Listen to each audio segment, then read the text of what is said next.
Hi friends, ఈరోజు వీడియోలోని బైబిల్లోని యోనా గ్రంథంలో దేవునికి యోనాకి మధ్యన జరిగిన సంభాషణలో నాకు ఒక డౌట్ వచ్చింది. ఆ డౌట్కి దానికి ఆన్సర్ దొరికింది. అదేంటనేది ఈ వీడియో ఎండ్ వరకు చూడండి. వీడియోలో ఎక్స్ప్లెయిన్ చేస్తాను.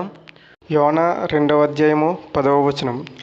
అంతలో యెహోవా మత్స్యమునకు ఆజ్ఞేయగా అది యోనాను నేల మీద కక్కివేసెను. ఇప్పుడు చదివిన వాక్యాలలో యెహోవా దేవుడు యోనాను గొప్ప మత్స్యము మింగడానికి ఆజ్ఞేస్తాడు. తర్వాత మళ్ళీ అది వచ్చి నేల మీద కక్కివేస్తుంది. ఇంగ్లీష్లో అయితే డ్రై ల్యాండ్ అని ఉంటుంది.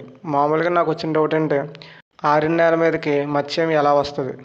అయితే దీనికి ఆన్సర్ ఏంటో కనుగొన్నాను. దీనికి ఎగ్జాక్ట్ ఆన్సర్ అయితే లేదు, కానీ ఇలా కూడా జరిగి ఉండవచ్చని ఒక ఊహ. మింగళాలు ఎండు నేల మీద బ్రతకలేవు, కానీ కొన్ని పెద్ద మత్స్యాలు స్పెర్మ్ వేల్ వంటివి తీరానికి దగ్గరగా ఎదగలవు. పెద్ద వస్తువులను బలంగా కక్కేస్తాయి. అలలు లేదా తుఫాను సాయంతో మత్స్యం తీరానికి దగ్గరకు వచ్చి